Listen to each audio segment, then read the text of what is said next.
The 100 biggest instrumentals from the 90s, and it was like, you know, KRS-One beats and Tupac beats and Biggie beats and all that, and like I was rapping on those, like just like trying to see what I can do, you know. And like my brother was in hardcore bands, like playing guitar and shit, Totally and like different just lanes. completely different avenues. And like we saw each other once a year.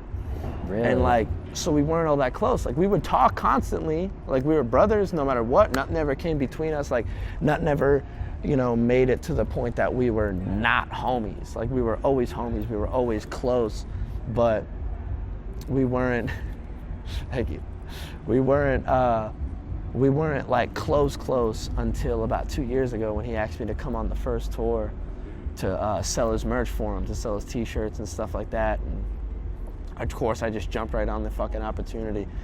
And like, you know, I've been touring with him since. I've been all around the fucking world. And like, now we're inseparable, you know, because we've been everywhere together. You know. So eventually the paths like came together. We've been everywhere together. Like we went from seeing each other once a year to being in New Zealand, sitting in a hotel room together, just like, why are we here? Like, what's that like? What's that conversation like? Like you guys are just like reminiscing? To be honest, the first time it hit, the first time I can ever remember that feeling hitting, we were touring Europe and we were in Hamburg and we played an old Nazi bunker. Like this venue was like, so bro, if you can see it, crazy. it's this big ass crazy structure, like a bunker, like a fucking, like a bomb could hit this shit. Like, to the point that it's actually historical. Like there wasn't enough explosives to level this bunker without leveling the entire city in a mile radius. What the fuck? So they were like, all right, we're not gonna bomb this building. We'll just keep it standing. So we're in this venue and we play this show and it's like, and like the fucking green room of the venue has like this little spiral staircase and it's like a straight up opium den up like upstairs. Like it's like this low ceiling, like beds everywhere, like dark lighting type shit. Like, you know, you're just like, what the fuck is this shit? Like, and that was the first time it hit because we sold out the show and it was right in the beginning of the tour. And I remember me and my brother were just sitting on the couch and like the venue brought us a bottle of champagne and they were like, yo, for selling it out, for killing the show, for doing all this shit here, we're just gonna give you this bottle. And we're like, and it was like some away, it was like some crazy shit. We were like, all right, fire, like this is sick, like this is so sick. It was just me and my brother on the couch in this green room. The green room is clear and we're just passing this bottle of champagne and we're just like, how are we here right now? We used to play with matchbox cars together and pretend they were cars from Twisted Metal and shit, and like we're around the world now, you know. Like it was just like there's no way I could even describe the feeling, you know. It's the most amazing thing in the world to do that with your family, you know, especially when like our dad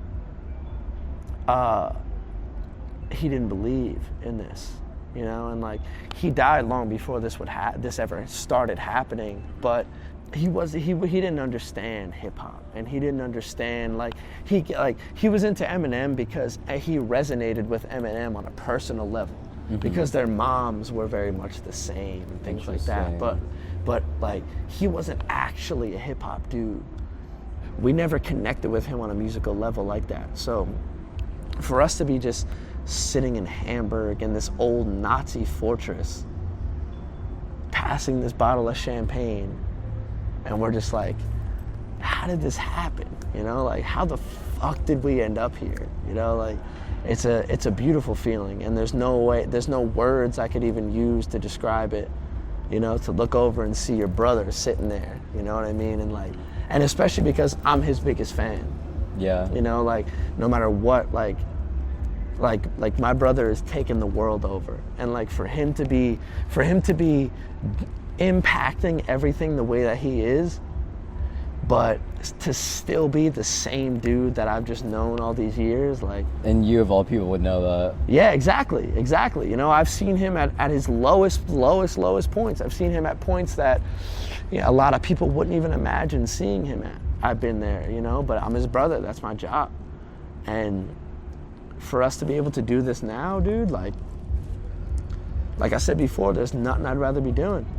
I'd rather be flat broke, not able to shower, not able to shit, not able to do nothing, and doing this with my brother than scrubbing some dishes and making money.